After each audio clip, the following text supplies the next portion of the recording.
Semarang 1960. Pada tahun ini ayah saya membeli sebuah rumah. Jadi bisa dibilang saya tinggal di rumah ini dari saya lahir. Perkarangan itu sudah ditumbuhi oleh 3 pohon, yaitu sawo, mangga, dan bambu. Dan semakin lama mulai timbul rasa marah pada diri ibu. Dengan sekuat tenaga, ibu melempar tasbih itu. Saya pun lahir keesokan harinya, kira-kira pukul 7 pagi. Hanya saya, bayi yang berhasil dilahirkan di rumah itu. Terlihat sosok wanita berambut panjang yang menempel di sudut dinding. Wajahnya tak terlihat begitu jelas. Celana itu menginginkan saya.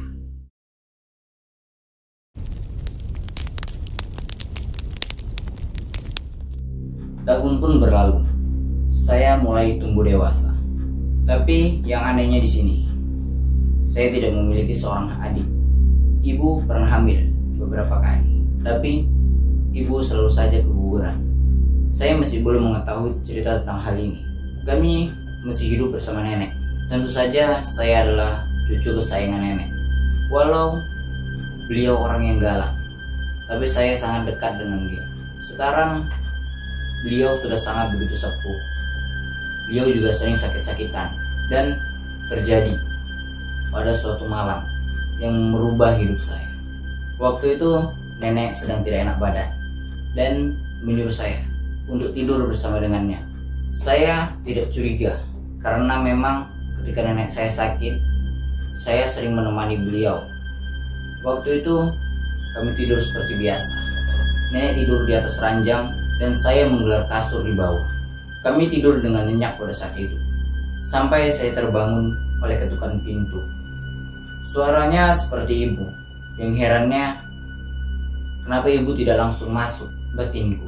Saya pun bangun dan mengeceknya, tapi tidak ada siapa-siapa.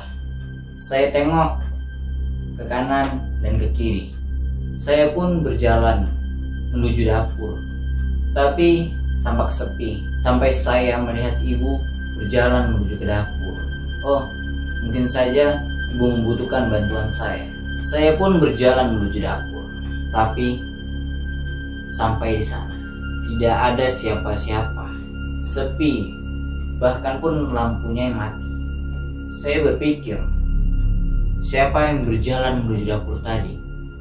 Saya pun bergegas menuju kamar ibu untuk melihat ibu di dalam kamar atau tidak. Dan ketika saya melihatnya, ibu sedang tidur. Seketika sekujur tubuh saya terasa merinding. Saya pun berjalan dengan langkah yang berat menuju ke kamar nenek. Tiba-tiba ada yang menepuk pundak saya dari belakang. Saya pun refleks menengok ke belakang. Di situ terlihat sangat jelas, walaupun suasana agak gelap, sosok berbaju putih yang tingginya hampir selangit-langit rumah. Lalu sosok itu pun menunduk dan berkata, "Apa nak, kamu mencari saya? Sekarang sudah ketemu kan?" Sambil ketawa. Pikiran saya pun hilang begitu saja. Mau teriak pun tidak bisa. Seketika pun semua terlihat begitu sangat gelap. Ya, saya tidak sadarkan diri pada malam itu dan bangun keesokan harinya dengan demam yang sangat tinggi. Saya rasa tidak ingin berbicara karena selalu teringat wajah sosok itu. Tetapi nampaknya nenek sudah mengetahui hal tersebut. Kami pun ngomong berdua. Saya ceritakan apa yang terjadi pada malam itu, dan nenek pun menceritakan semua kejadian-kejadian pada waktu dulu, hingga saya mengetahui bahwa ada sesosok kuntilanak yang menginginkan saya saat saya masih kecil. Tapi nenek berkata, yang intinya saya diminta untuk tenang. Sekarang kamu sudah besar. Dia hanya menginginkan anak-anak. Kamu harus kuat. Nenek sudah begitu tua. Tidak seperti dulu lagi. Begitu kira-kira kata nenek pada waktu itu. Hari pun berlalu. Tapi yang saya tidak tahu bahwa itu adalah kata-kata terakhir nenek yang nenek ucapkan kepada saya. Karena sehari kemudian nenek jatuh sakit dan nenek pun dibawa ke rumah sakit. Sekira sebulan nenek pun meninggal dunia di umur 90 tahun. Setelah kepergian nenek, disitulah puncak kengerian yang saya alami. Sekitar 40 hari kepergian nenek, hal aneh pun mulai terjadi. Sore hari, ibu dan bapak saya berpamitan untuk pergi berkunjung ke rumah kerabat. Saya masih di kamar dan hanya menjawab hanya iya dan iya. Sambil melangkah, mereka berpesan untuk menutup pintu rumah dan jendela. Saya sedang membaca buku pada waktu itu.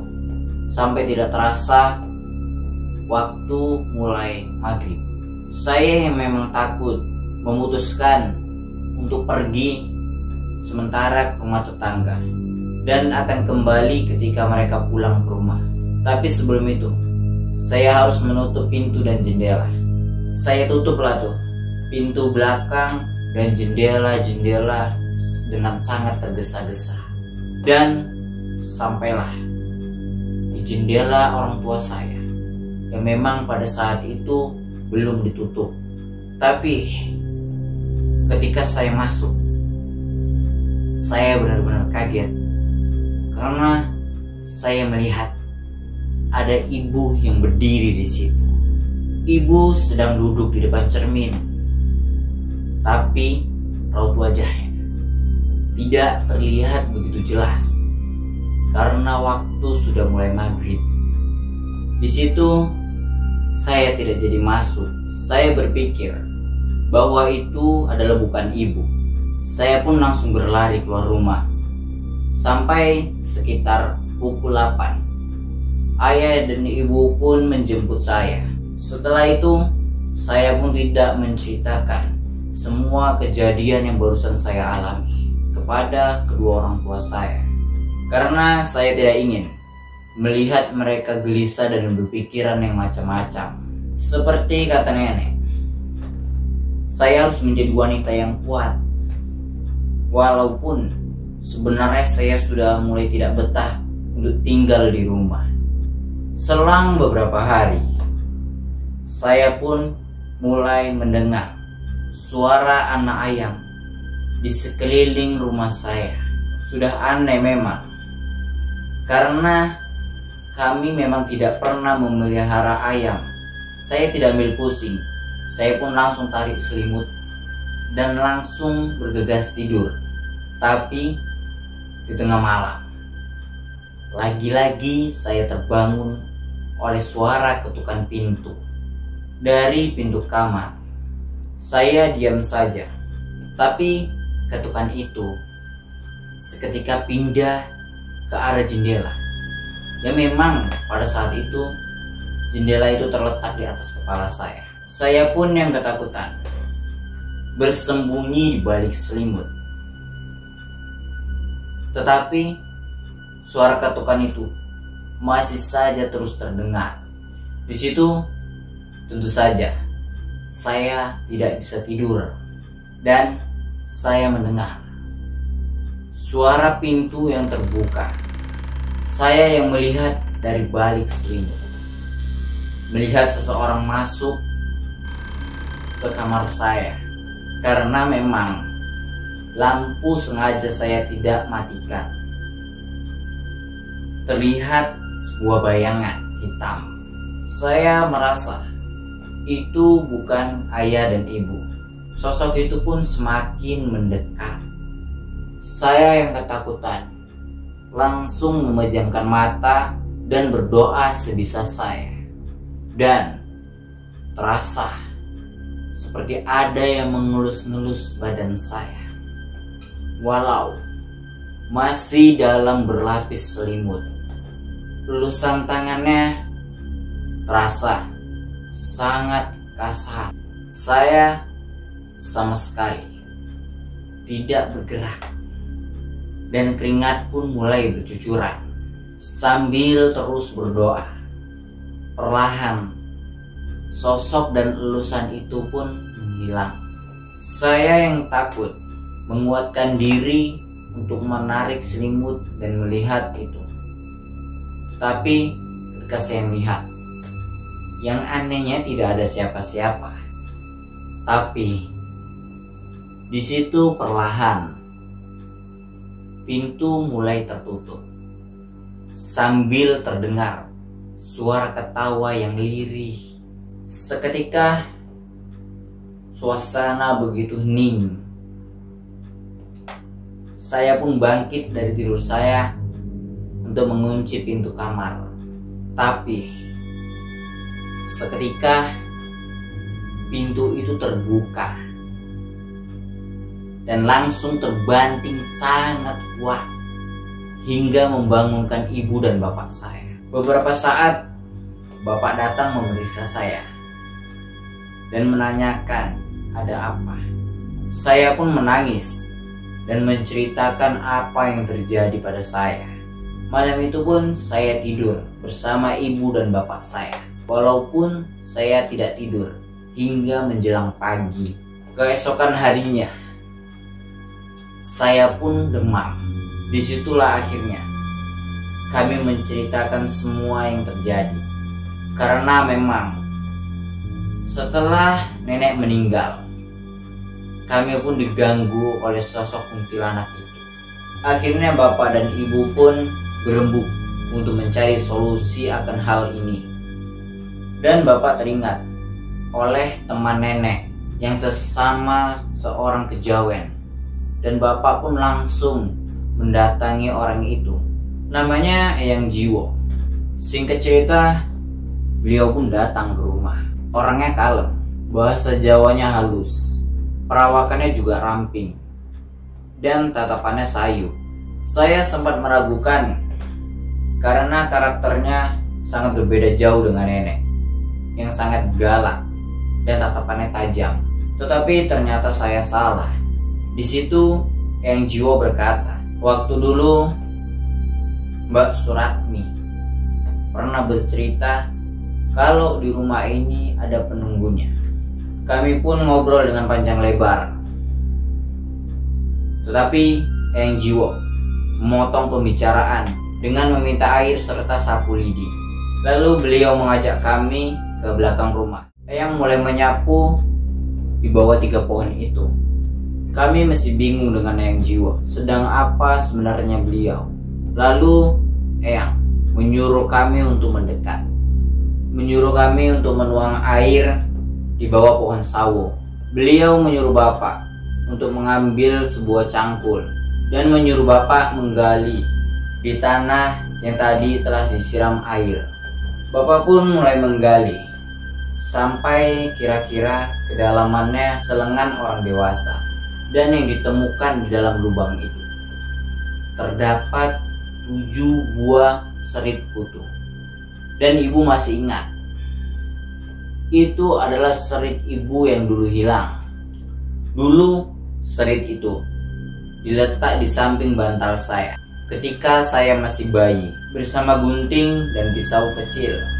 Katanya untuk menolak bala.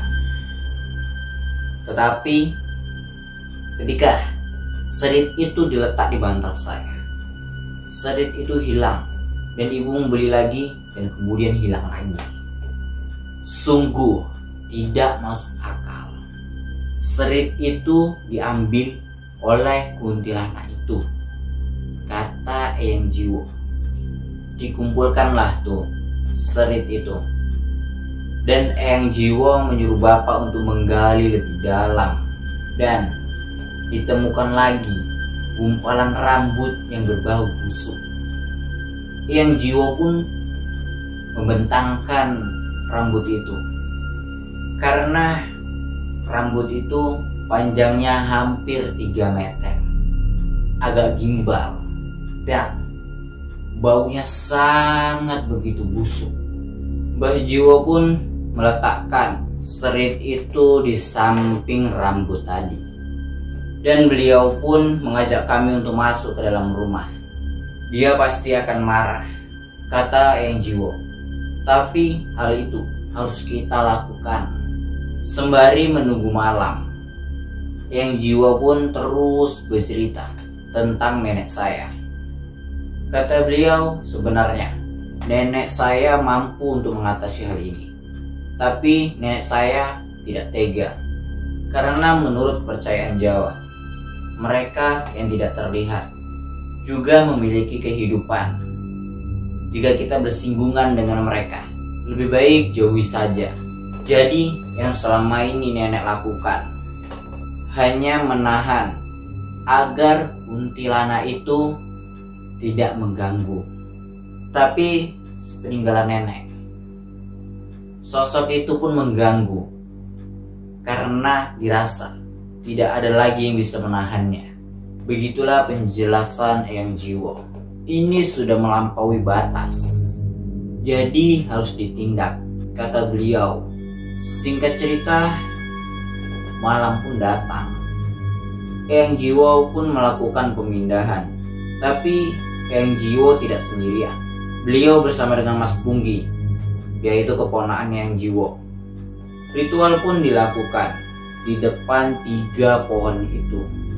Jadi di situ ada Bapak, Eyang Jiwo, dan Mas Punggi. Sedangkan saya dan ibu saya disuruh menunggu di dalam rumah. Jadi apapun yang dilakukan, saya tidak mengetahui hal itu. Saya dan ibu pun menunggu di dalam rumah hingga sekitar 1 atau 2 jam kami menunggu. Kami pun hampir ketiduran, tapi sekitar pukul 2 malam kami mendengar suara tangisan wanita dan rintihan dari belakang rumah. Bergegas kami mengintip dari balik jendela. Terlihat kobaran api. Mas Punggi yang duduk bersila menghadap ke arah kami, dan Bapak serta Eyang Jiwo yang duduk bersila ke arah berlawanan. Suara itu keluar dari mulut Mas Punggi yang suaranya seperti perempuan. Sepertinya dia kerasukan. Terlihat Eyang Jiwo sedang berdebat dengan sosok yang merasuki Mas Punggi. Kami mengintip dari balik jendela yang lampunya sengaja dimatikan. Tapi tiba-tiba, sini kamu, gak perlu ngintip, kata Mas Punggi yang keluar dari mulutnya, persis seperti seorang wanita. Eyang pun memanggil kami. Kami pun mendekat. Kami menghampiri dengan gugup dan rasa yang sangat ketakutan. Di situ Eyang Jiwo menjelaskan bahwa inilah sosok yang selama ini mengganggu kami di dalam rumah. Lalu dia segera menyambar pembicaraan dengan bahasa Jawa yang intinya, kalianlah yang menggangguku. Perempuan sundel itulah yang mengurungku selama 17 tahun. Perempuan yang dimaksud itu adalah nenek saya. Seketika saya menatap mata Mas Punggi. Wajahnya terlihat begitu tua. Kantong matanya hitam dengan ludah yang terus keluar dari mulutnya. Baru sekali itu saya melihat orang kesurupan, dan sepertinya sosok itu akan mengamuk. Kemudian Eyang Jiwo membakar satu serit, dan sosok itu merintih sangat kesakitan. Di situ Eyang Jiwo mulai mengajak dia untuk berunding. Yang intinya Eyang Jiwo menyuruh dia untuk pindah dari rumah ini. Dia bilang tidak mau. Dia berkata, aku lebih dulu tinggal di sini. Kemudian Eyang Jiwo pun membakar satu serit lagi. Dia memohon ampun seperti kesakitan. Tapi dengan dingin, Eyang Jiwo berkata, milih cara halus atau cara kasar, sambil terus membakar serit itu satu demi satu, sampai tersisa serit terakhir. Dia pun menyerah ketika serit itu mau dibakar Eyang Jiwo. Akhirnya dia mau pindah dari rumah ini, tapi dengan satu syarat. Dia ingin bersama dengan teman-temannya di satu sumur yang berada di belakang gudang. Kebetulan gudang itu berada di pojok desa, masih satu wilayah. Tapi dia minta digendong oleh Eyang Jiwo. Syarat yang aneh memang. Padahal badan Mas Punggi sangat besar.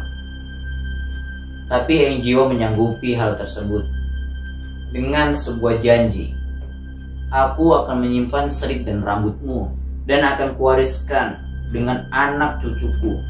Jika kamu berulah lagi, maka aku akan membakar serit dan rambutmu. Kalau nanti aku sudah mati, maka keturunanku lah yang akan melakukannya. Begitu kira-kira kata Eyang Jiwo. Dia pun menganggukkan kepalanya. Dengan tergopoh-gopoh, Eyang Jiwo menggendong kuntilanak itu yang berada di dalam tubuh Mas Punggi. Kami bertiga mengikuti dari belakang Eyang Jiwo. Saat kami mulai keluar rumah, ternyata sudah ada beberapa warga yang berada di depan rumah yang mungkin mendengar suara keributan itu. Kami tidak sempat menjelaskan kepada mereka, tetapi sepertinya mereka paham. Kami pun berjalan mengikuti Eyang Jiwo yang menggendong Mas Punggi. Tetapi saya heran, karena Eyang Jiwo ada seorang kakek yang berumur 75 tahun.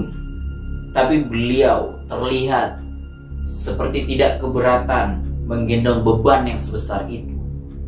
Bahkan beliau berlari kecil dengan menggendong beban itu.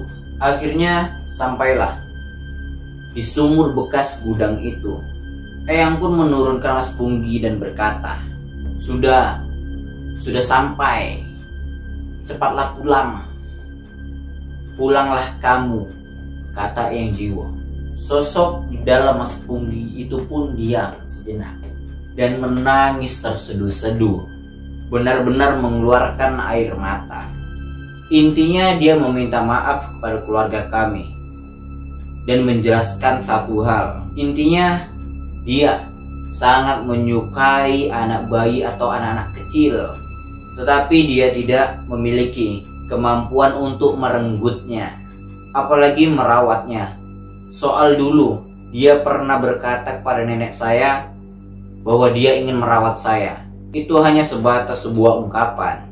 Sosok itu pun berpamitan dan keluar dari tubuh Mas Punggi. Seketika pun tubuh Mas Punggi lemas dan memuntahkan sebuah cairan hitam. Mas Punggi pun tidak sadarkan diri untuk beberapa saat. Jujur kami dan beberapa warga pun masih tercengang atas kejadian itu. Apalagi saya yang menyaksikan hal itu dari tadi. Kata Eyang Jiwo, memang tidak masuk di akal, tapi inilah tanah Jawa. Singkat cerita, kami pun pulang. Kira-kira pukul 4 pagi. Di situ pun kami bercerita kepada Eyang Jiwo, Mas Punggi, dan beberapa warga. Kami semua pun ngopi. Di situ Eyang Jiwo berkata, ini semua sudah berakhir. Sosok itu tidak akan mengganggu lagi. Hari pun berganti. Rumah ini terasa sangat begitu dingin. Sudah tidak ada lagi gangguan-gangguan di rumah ini. Tahun berlalu, saya pun masih tinggal di rumah ini hingga menikah dan punya anak, dan sekarang mempunyai cucu. Rumah ini masih saya tempati sampai sekarang. Walau sampai detik ini masih ada beberapa orang yang mengatakan bahwa rumah ini adalah rumah kuntilanak. Mungkin beberapa warga di daerah Semarang pasti mengetahui keberadaan rumah ini. Coba tebak, kali aja benar. Oke, sekian cerita dari saya. Apabila ada kesalahan kata, saya meminta maaf. Pesan yang dapat diambil dari cerita ini: jangan takut untuk menghadapi mereka yang tidak terlihat. Teruslah tingkatkan ibadah kita. Dan sebelum saya akhiri cerita ini, silahkan like dan subscribe channel ini agar kalian tidak ketinggalan semua cerita-cerita horor selanjutnya. Oke, gua dari Cerita Malam. Sampai jumpa di cerita horor selanjutnya.